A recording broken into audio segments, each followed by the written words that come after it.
Hello, everyone. It is 7 o'clock, and I want to thank you all for sharing your time and interest with the Center City Residents Association as we discuss a major development that is going to be taking place at 19th and Chestnut Street. You're going to be seeing some names and additional faces pop up on your screen as people are getting populated to join us. Everyone should be automatically muted as they are coming in, and people should stay muted during the presentation. There will be a question and answer period at the close of the presentation. First, we will be answering questions that are posted in the chat. So if you have a particular question along the way and you don't want to forget it, please post that in the chat as it is fresh at the top of your mind. Travis, how many people do we have so far? So far, we have 30. 30 people so far. That's a very good start. We have over 80 people reserved. I think we might want to give it 5 more minutes, David. Absolutely. I just want to give everyone some general ground rules as we are moving through. Again, we're going to just give it a couple minutes as we populate through. So if you don't have a drink or a favorite beverage close at hand, I would encourage you, as now is a good time to get one, because we're in for a good presentation and good conversation about what's going to be happening, and nobody wants to miss something because you had to grab a drink. So again, take the time right now. We'll be getting started in just a few minutes.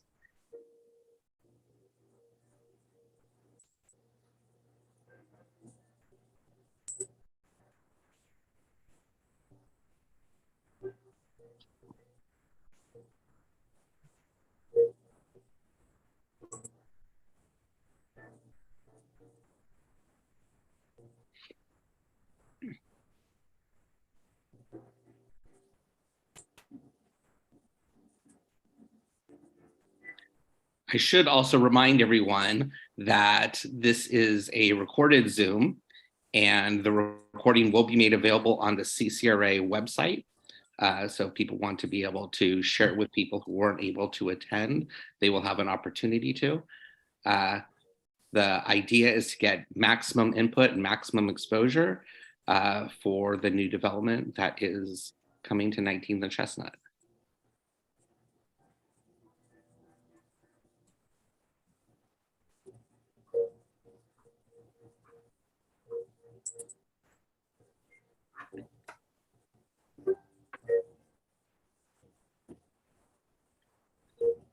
And I'm just going to give it 1 more minute as people are making their way in, and then we will be getting started.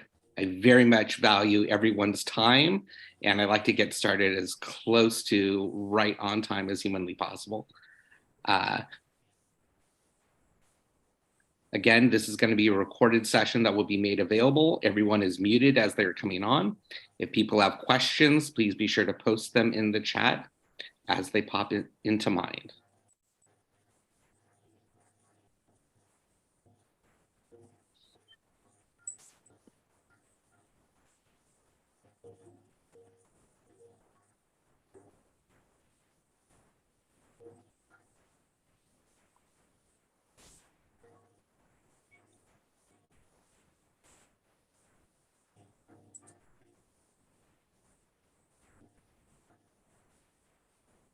Very good.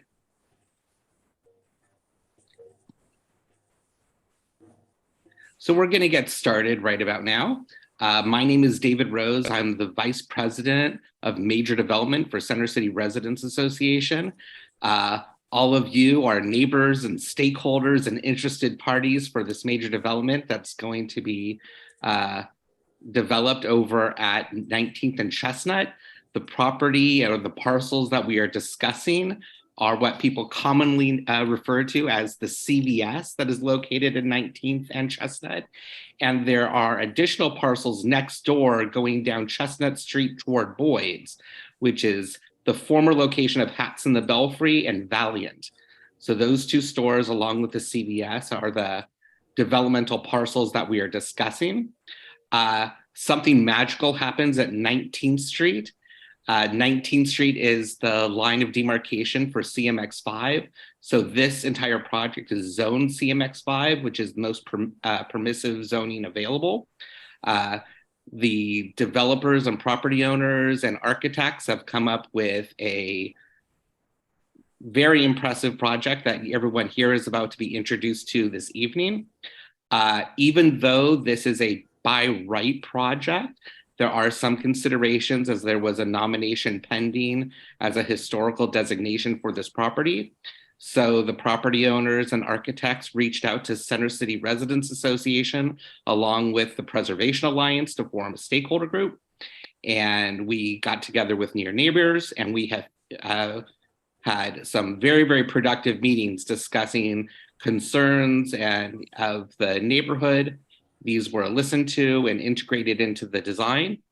And the major accomplishments are that they were able to satisfy the Preservation Alliance's concerns and their desires to be able to maintain the character and history of this, wonderful landmark that is currently a CVS.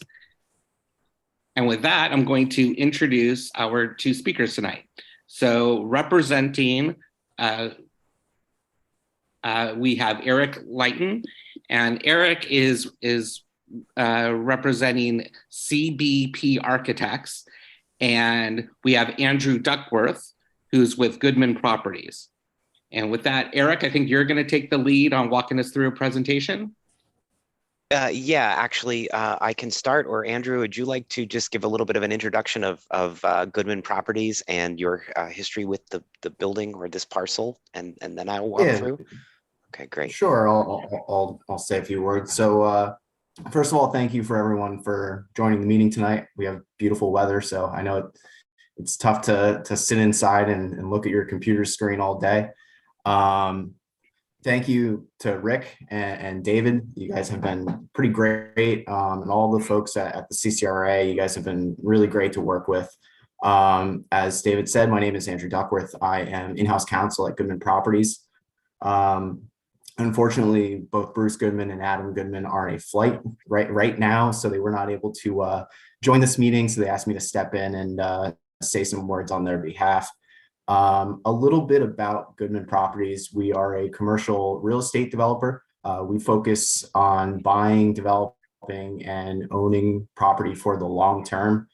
And with that long-term ownership of property, we have to value being good neighbors, and we value maintaining the character and quality of any neighborhood that we move into. A good example of that actually is this 1826 Chestnut Street. We've been at this location for the better part of 30 years. We acquired this property in the summer of 1994, so it'll be 30 years next summer. Pretty early on, when we were looking at this property, we discussed with CVS bringing in a store into this location. CVS actually had wanted us to rebuild a whole new building for them. So our team actually negotiated with CVS to ensure that the building remained, the historical elements remained, and it's values like that have brought us to the table here with the Preservation Alliance and the CCRA to make sure that we are not only maintaining the historic nature of this building, it's a beautiful building, but also maintaining the character and quality of the neighborhood, and ensuring that our neighbors are happy with us, and the concerns that they have with any development in the neighborhood are heard and properly accounted for. So we've been really excited working with both the Preservation Alliance and the CCRA in order to make this happen. With that, I'll turn it back over to Eric. All right, great. Thanks, Andrew. And again, I'm Eric Leighton with CBP Architects. We've been working with Goodman Properties. And again, I'm also going to thank the CCRA and the Preservation Alliance for forming the stakeholder group that we have been communicating with. And I'm just going to start with some photographs. I know everybody knows, at least I think I'm going to. Okay, everybody knows the site. They're very familiar with it, but just quickly, it's this building that we're talking about. I'm just going to make a clarification from something that was stated earlier in the evening, and that is that we are with this proposal talking strictly about the piece of property that the CVS building is on. Okay. The western side of the building that was referred to earlier on Chestnut Street is the edge of this project, and so that would be, I don't know, can you all see, if you can see my cursor, it's this upper left-hand image. It's the taller building to the left of the CVS building. And for those of you who are not aware, this building was built in 1921 as the Aldine Theater, and it, I believe, existed as a theater building in various forms until Goodman Properties purchased it in, as Andrew stated, in 1994 and converted it to its current use. Working with the Preservation Alliance, we've come up with a preservation plan. The facades were donated to them as a facade easement earlier this year. That was closed. So they now have jurisdiction over what happens to this facade. And it is our intention to work with them through all of the details and the preservation methods that will be undertaken to take these facades, which have been very well maintained all of these years, and really polish them up and make them even better than they are today. And I'm just going to start, and I'm just going to touch on the key aspects of the project, and then we can get to questions. I'm going to start here with a pretty basic site plan just to give the lay of the land. And you'll see on the left-hand side is Chestnut Street. On the right-hand side is Sansom, and at the bottom, going across the bottom third of the screen is 19th Street. That's headed towards Rittenhouse Square, and Chestnut Street on the left, of course, is headed towards Broad Street. North on these drawings is to the left. And so here you can see the ground floor plan of the building, and you'll see that it does occupy the entire site. I'm going to point out that there is and this will be made reference to as we go along, there is a proposal. I think it's an approved project that I'm not aware is under construction as of yet, but maybe in the near future. It is another tower development, and it's represented here on our plans, and you'll see it with the dashed line. Again, if you're seeing my cursor, excuse me, it is along the right-hand side. That tower is 6.5 feet from the southern property line of 1826 Chestnut Street. I just wanted to set up that context for what we're going to look at. The lay of the land on the ground floor basically is we are preserving the existing retail entrance into the commercial space at the corner, the way that you all know it currently. And then moving south along 19th Street, well, that retail frontage will stretch along Chestnut Street, again, as it's currently known. And then going south on 19th Street, we will get to a place on the existing building facade where we will be creating openings that correspond with existing evidence that they were openings in the existing building facade. And I'll show that in a facade drawing a little bit later on. And that will become an entry courtyard that will lead into the apartment building lobby, and then further beyond that into the elevator core, where people will go up to their dwelling units. Further south beyond that will be our auto entry court. And you can see here it's for coming and going of both the vehicles. This project is by right with 64 parking spaces being provided in 2 levels below the ground. And they are accessed by these 2 side-by-side lifts, and it would be an automated system. Beyond the car lifts, you see this area going in the gray beyond the auto court to the loading area. And rather than stretch out along the edge, the 2 required tractor trailer spaces, one at 60 feet and one at 40 feet, what we've done here, because the width of the street does not allow a tractor trailer to navigate these turns. And we know that there is a history of issues with the size of the truck that CVS uses to make deliveries to this site. And so what we're proposing here is that the trucks will be able to drive directly in head on into this loading area onto a turntable and be spun around where they can back in to do their loading and unloading, or continue to pull in as the case may be. This would also be true of trucks that would be used for moving in and moving out. If they've pulled all the way in, they would then back onto the turntable, be spun around and faced in the proper direction to pull back out onto the street. So that should minimize the impact on the ability for traffic to keep moving south on 19th Street and not back up and block the intersection at Chestnut. The other things I would point out on this plan are the street trees. We are planning 3 street trees along 19th Street and then 4 street trees. You can see the ones that are rendered here. We, since the rendered ones, learned that we could add one here and we could add one here. We will be doing landscaping in the courtyard, which I will elaborate on in a couple slides.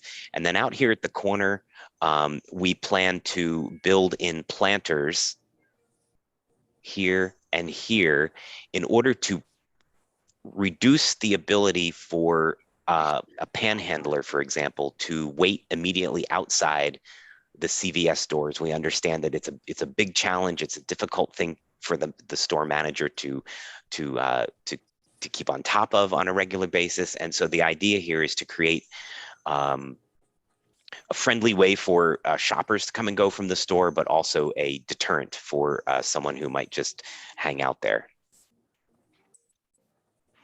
And then just to demonstrate what the massing of this addition does is that on the second floor of the building, it will be completely commercial. And here you can see the courtyard that's open to the first floor. You can see one of our lifts passes up into this level, and that's to take garbage out of the apartment tower up above. And then on the level that exists just above the parapet of the existing building, the retail sits back. It's approximately 9 feet from the cornice. So there would be an open setback area along this edge. Again, here is the courtyard in the middle on 19th Street. And then again, the setback area here. This also would be part of the commercial tenant. And you could see along the east property line here, we're suggesting there could be escalators, there could be an internal elevator that helps people move through the multiple levels of the retail establishment. And then we're looking here at elevations, and you can see the overbuild for this apartment tower is pushed to the corner at 19th and Chestnut Street. Rather than push it back away from the historic facade, we've pushed it out to the corner. This facade, it suggests to us that it's powerful enough to have visual support for building this on top. And the other benefit we get of the setbacks is that we start to come off of the 2 property lines. Here on Chestnut Street, we come off the property line far enough that we can have windows going around the corner. And then even more importantly, on 19th Street, you can see, again, we're able to set back twice, the 5th floor, the 15th floor here, and the 25th floor. And what happens is as I mentioned earlier, the outlines here are the adjacent proposed project. Down here, they are 5.5 feet away from the property line. As we go up, we go from around 30 feet, and then we get up into the 60-foot territory, which allows us to set back and maintain as much possible glass facing to the south. The adjacent project is also set back behind the existing buildings, I think by about 10 to 12 feet. So that will also allow some of the apartments that are on the corner, the southwest corner of our project, to face and potentially get views of the square.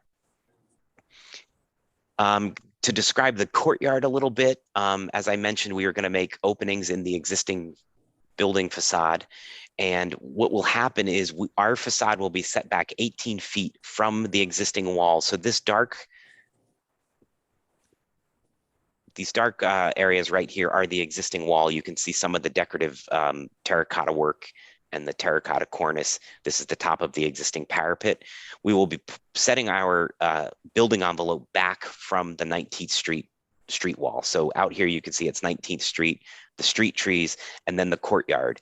And the experience of the courtyard will be a wall on either side. You can see one here on the left, one on the right, that are served to support this existing wall. and also will be an element on which we can have climbing vines. And then also we're proposing some simple ground cover in 2 areas on either side, and then an area for people to sit to wait for visitors, to wait for an Uber, and the like. And then you'll see here above that courtyard, our first residential floor, which is floor 5, starts high above. So there should be ample daylight getting down into here.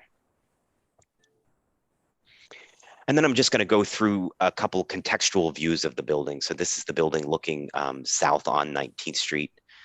You can see here the notch.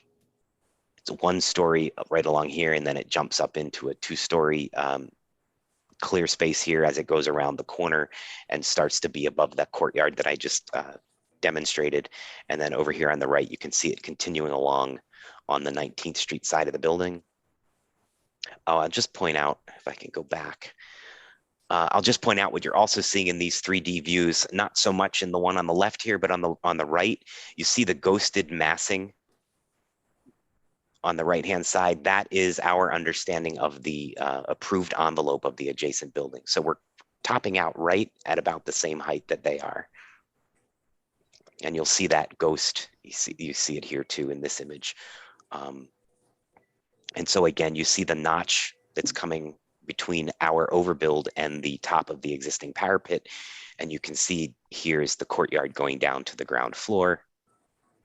And again, just to demonstrate, keeping away from the adjacent building and having the setbacks allows us to have glass all around this building. And here you see it from the northeast. And again, the adjacent project is ghosted in next to it. And then a couple simple street views. Again, here's the notch going along at 1 level above the existing parapet and then jumping up to 2 levels above the existing parapet. You can see the openings here on the right-hand side going down 19th Street where we propose to open. There's evidence, again, in the stonework that there were openings and historic photographs that there were openings. They've been infilled with stone that doesn't quite match. If you went over there today, you would see that. And then above that, there are 3 what appeared to be infilled frames on the 2nd floor. They were originally infilled with brick, and we propose to take the brick out and open those to allow light into the entry court as well. And here's a view looking towards the northeast of that same thing. And here's there's a canopy at the middle one that would come out and float over the sidewalk as a gesture of invitation for people to come into the courtyard. This is a view looking north on 19th Street towards Chestnut. And then a view looking west on Chestnut Street towards 19th. And you can see the glassiness of the infill in the gap between the existing building and the new building would come up here and start to match the same elevation of those existing adjacent brownstones and actually come down in the gap. There's currently a gap between the CVS building and the adjacent brownstone. It's an open alley that belongs to the CVS building. Our proposal includes enclosing that square footage for the retail space. And then again, another view this is looking east on Chestnut Street. So this is the Boyd, right here in the middle is the Boyd Theater. And again, here you see the outline of this adjacent building. I believe they're calling it the Harper 2. And that's what I have to share. I think that I believe that covers the key elements of how this building will work in the neighborhood. And with that, I would start to answer questions, or if anybody has any comments to start. David, I think you're muted. There we go. Let me start by saying thank you for that presentation. Whenever a major development like this is happening right around like 19th and Chestnut, you know, the neighbors and the community always has major concerns about how's this going to affect congestion on an already over congested 19th Street and Chestnut Street. One of the major problems that the community has had has been with CVS having these large trucks loading and unloading, taking up a traffic lane frequently at multiple times of the day. One of the solutions that has been reached and is part of the community benefits agreement is that all of the loading and unloading will now be done internally. And thanks to the carousel that is, or the turntable that is on the inside of the property, and an agreement that CVS will only be using 12-foot trucks, they will be able to turn off of Chestnut Street into the loading area. All the loading and unloading is done internally, so that's less noise, less congestion, less headaches, to be honest. And then when they are done, they're able to turn around and then come in front first. So no one's ever backing out onto Chestnut Street one way or the other. No one's going to be parking on the sidewalks anymore. Another major concern that we've always had is how do we expand the green canopy? One of our stakeholders, Susan Kahn, heads up our green committee with Center City Residents Association. Being able to add so many street trees to the neighborhood expands the canopy, which has a direct traffic impact as well as livability impact, which we're very much appreciative of, as well as the street furniture right by the entrance, creating a more welcoming environment, again, more green, better water saturation for storm drainage. All of these things just have tremendous benefits for the neighborhood that we're very much appreciative of.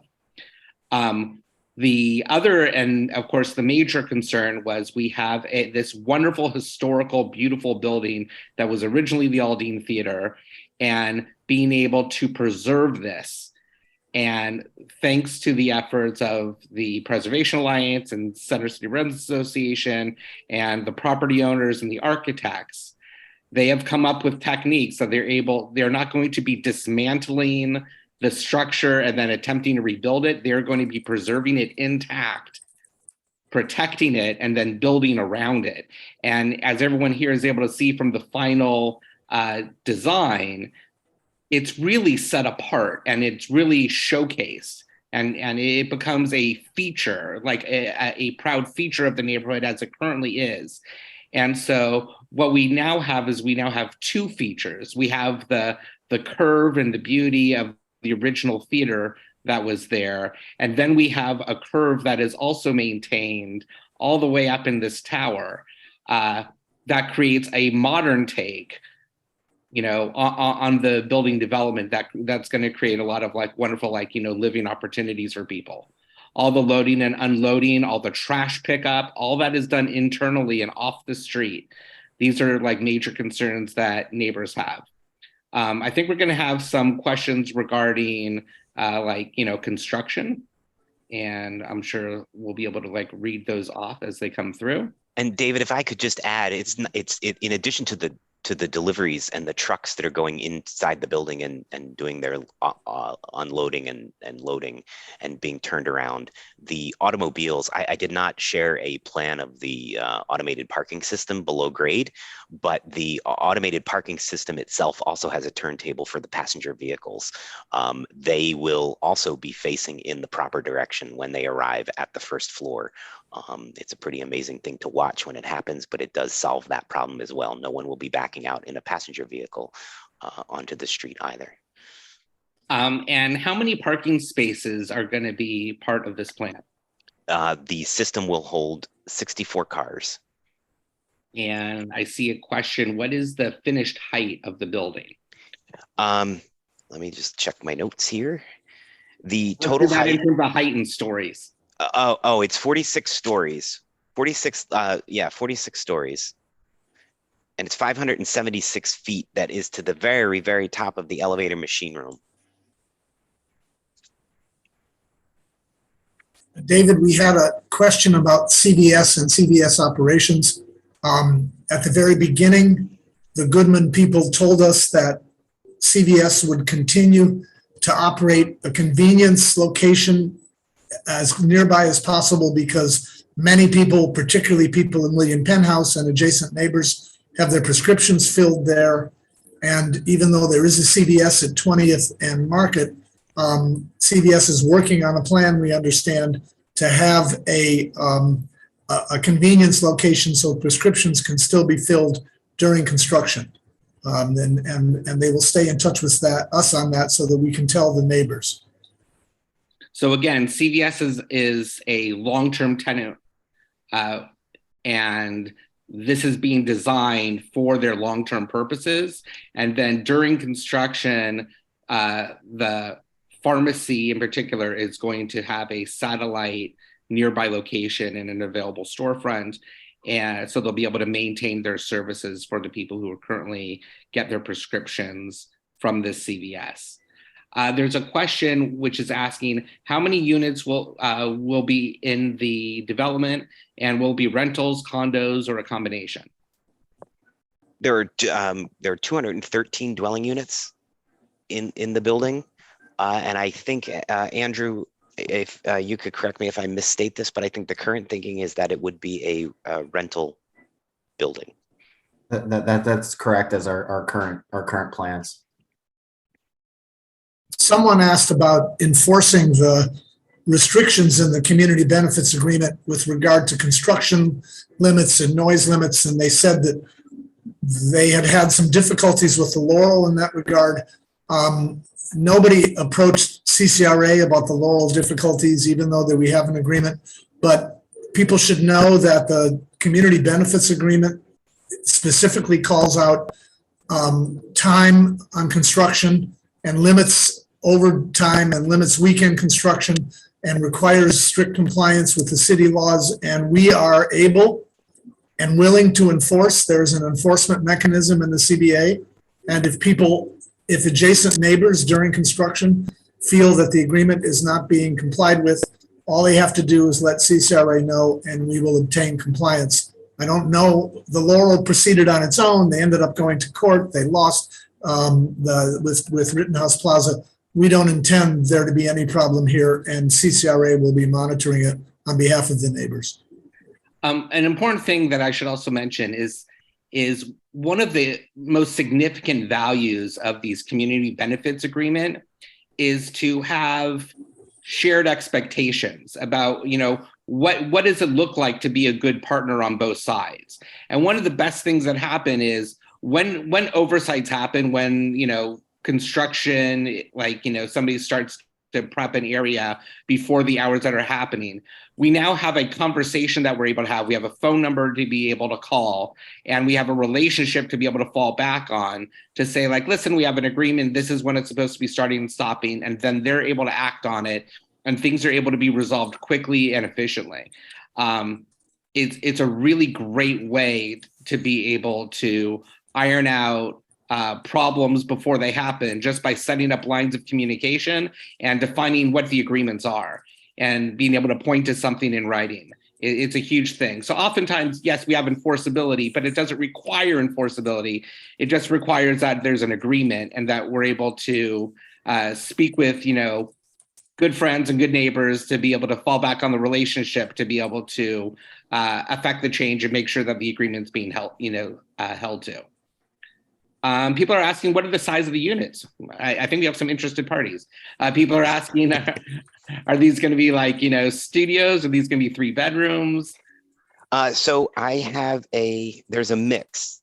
I do not have square footages, but they're going to have to be competitive with other buildings in the neighborhood. So I think it would be like those, but it's going to be a mix of one bedroom plus den, 2 bedroom plus den, some studios, junior 1 bedrooms. And then when we get up higher in the building, of course, the units do get bigger, and we have space reserved at the top for a penthouse that is a multi-level with rooftop. And of course, at all of the setbacks that we have, the added benefit is that there will be dwelling units up and down the building that will get benefit of outdoor space. And Richard, are you able to answer the question about what are the agreements about when construction times are able to start in the morning on weekdays?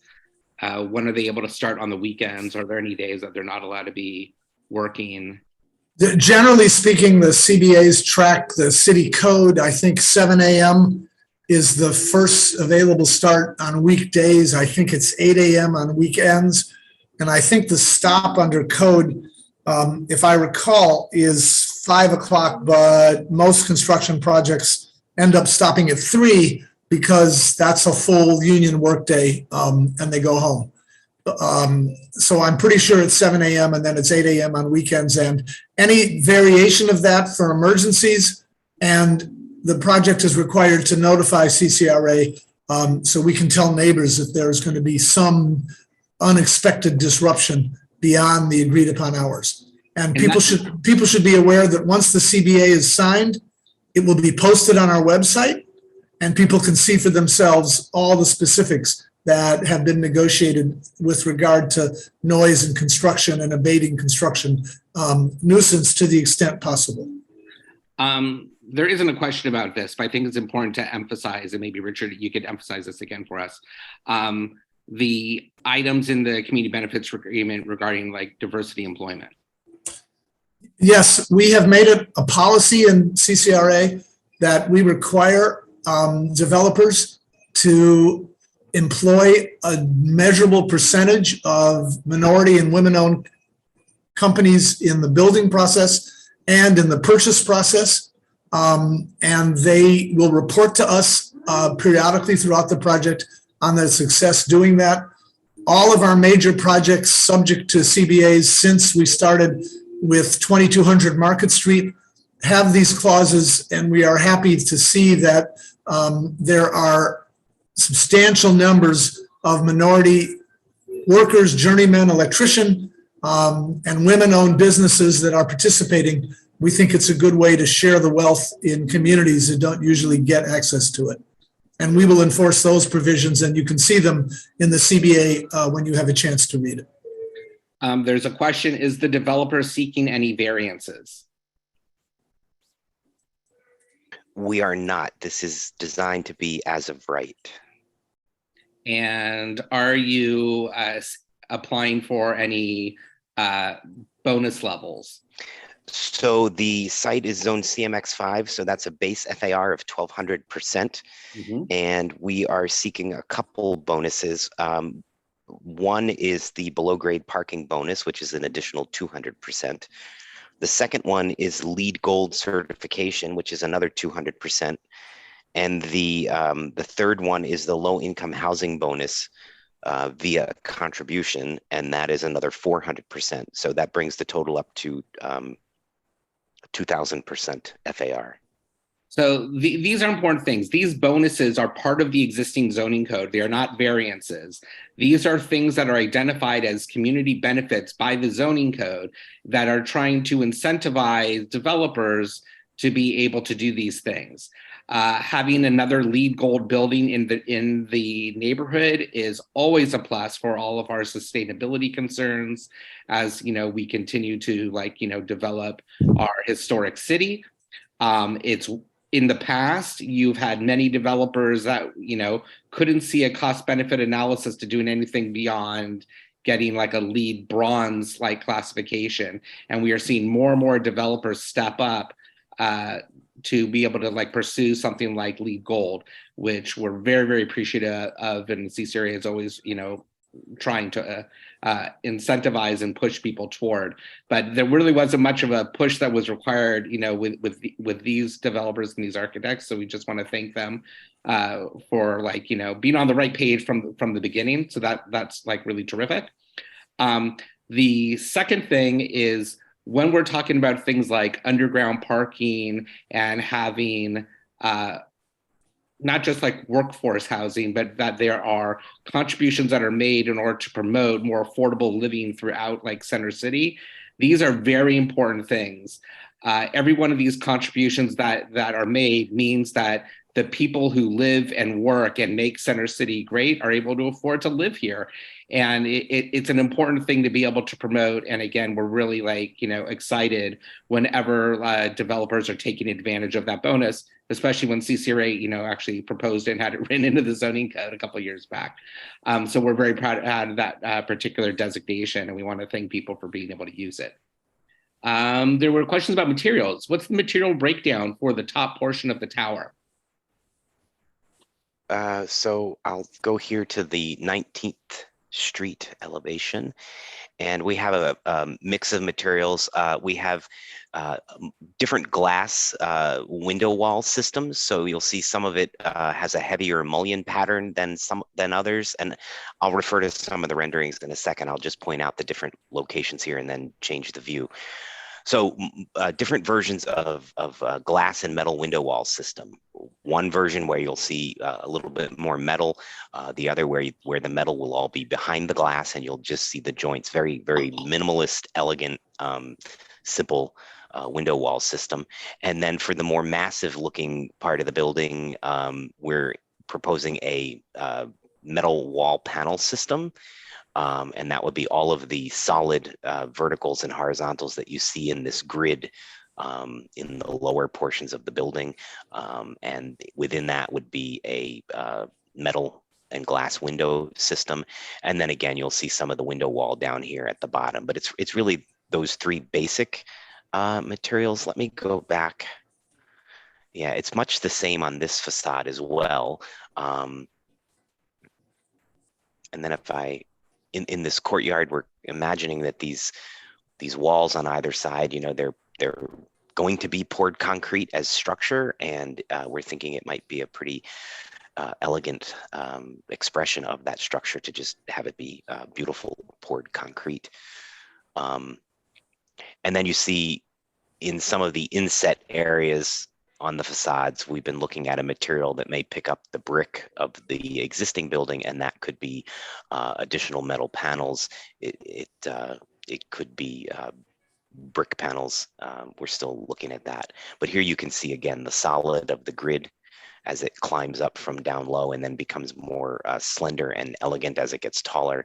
And then you see the glass portion here. And the idea really was to, rather than have it appear as one massive tower all the way around, make it appear as several more slender things that are, you know, sidled up next to each other.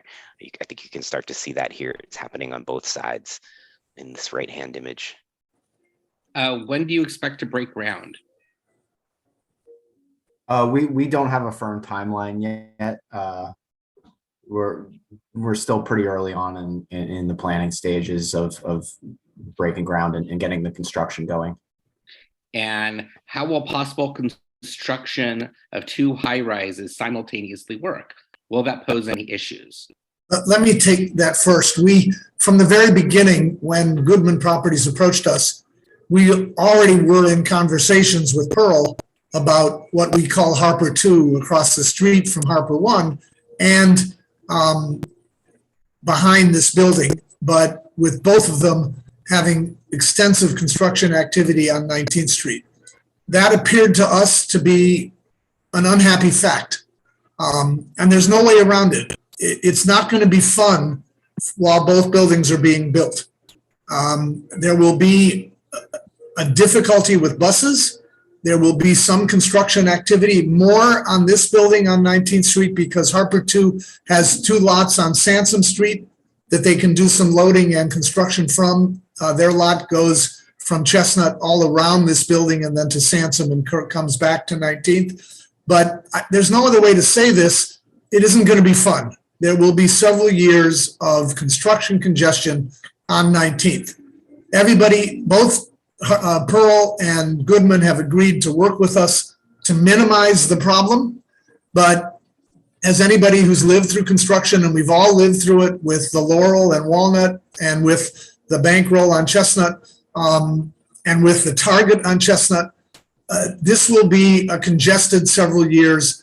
I don't think there's any way to minimize that except to ask everybody to cooperate. The most important priority is to leave lanes for buses and to hope that cars can get through and not back up all the way to JFK, where they back up to now when the CVS trucks block the street. So we're aware of the problem, and we know it's going to be a problem, and we are trying to minimize it, but I don't want to sugarcoat it.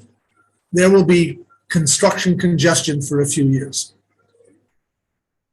And I would anticipate, though, you know, I can't speak with any certainty, I would anticipate that the parking lane on 19th Street will probably be temporarily closed during the construction period in order to try to alleviate some of the congestion issues.